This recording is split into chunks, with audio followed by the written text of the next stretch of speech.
অনেক জায়গায় কথা কইছি, নিজের জায়গায় এই এককালে শক্তি বাড়িয়ে গেছে। আর নিজের বুইনেরে দেখে শক্তি বাড়ছে না। সবাইকে আসসালামু আলাইকুম। হাজার হাজার ছেলেরা জীবন দিছে না? এই সরকার সেই রক্তের উপর দাঁড়ায় আছে। অথচ এখন তারা সংস্কারের কথা আর বলে না। এই যে বরিশালের দেয়ালে দেয়ালে গ্রাফিতিতে লেখা ছিল সংস্কারের কথা, রক্ত দিয়ে আমাদের ভাইরা সেই সংস্কারের কথা লিখে গেছে। এখন সংসদে দাঁড়ায় সালাউদ্দিন সাহেব বলে যে নির্বাচনের জন্য আপোষ করে তখন জুলাই সনদের কথা বলছি। হ্যাঁ, কত বড় মুনাফিক, কত বড় বেঈমান হইলে এই ধরনের কথা বলতে পারে? যারা নির্বাচনের জন্য আপোষ করে সনদের হ্যাঁ বলছে, তারা কত বড় প্রতারক সেটা আমরা 90-এর গণঅভ্যুত্থানের পরেই দেখছি। এই 90-এর গণঅভ্যুত্থানে তারা ফেল করছে, তার পরিপ্রেক্ষিতে 1-11 আনছে। সেই 1-11-র পরে 15 বছরের ফ্যাসিবাদী শাসন উপহার দিছে। 15 বছর হাসিনা জুলুম অত্যাচার করে আমাদের ভাইদের জীবন কেড়ে নিয়েছে। তাদের নিজেদের নেতা কর্মীরাও জীবন দিয়েছে, কিন্তু সেই সব নিয়ে তাদের এখন আর মাথা ব্যথা নাই। কি নিয়ে মাথা ব্যথা? ক্ষমতা। কেমনে ক্ষমতায় থাকবে, কেমনে টেম্পো স্ট্যান্ড দখল করবে, কেমনে চাঁদাবাজি করবে, কেমনে গুম খুন অত্যাচার করবে।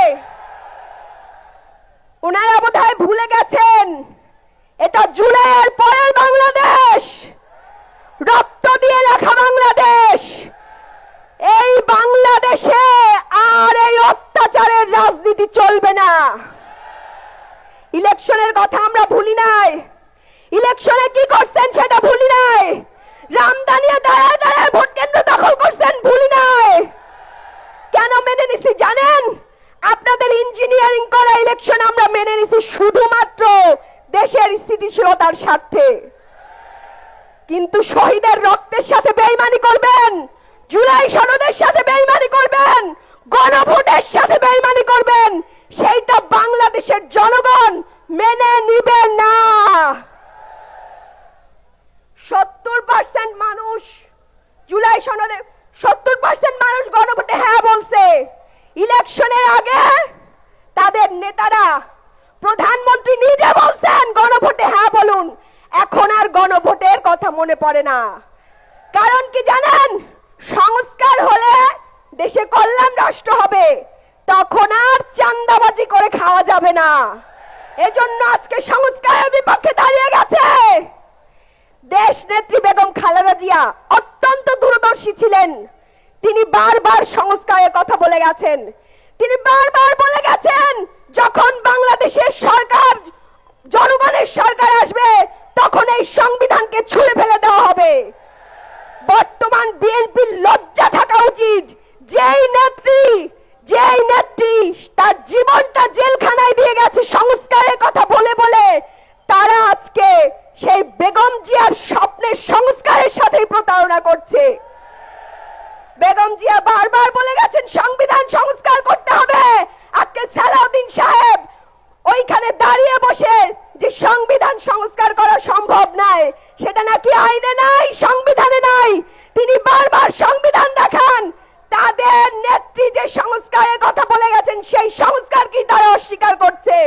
গুম খুন চাঁদাবাজির ধর্ষণ বেড়ে গেছে, অথচ নিজের মন্ত্রণালয়ের কোনো খবর নাই। দেশটাকে আমরা একটা কল্যাণ রাষ্ট্র বানাইতে চাইছিলাম, অথচ গুম খুন বাড়ছে, ধর্ষণ বাড়ছে, সেগুলো নিয়ে তাদের কোনো মাথা ব্যথা নাই। কারণ নিজেদের লোকেরাই এই সব করে। আজকে পুলিশ সংস্কার হইলে, সংবিধান সংস্কার হইলে দেশ একটা কল্যাণ রাষ্ট্রে পরিণত হবে। আর সেই রাষ্ট্রে এরকম চাঁদাবাজি করে খাওয়া যাবে না। আজকে সংস্কারের বিপক্ষে দাঁড়িয়েছে। আমরা সংস্কার যতদিন না করবে ততদিন মাঠে ময়দানে রাজপথে লড়াই করব ইনশাআল্লাহ। থাকবেন না আপনারা? ইনকিলাব ইনকিলাব ইনকিলাব ইনকিলাব ইনকিলাব ইনকিলাব নারা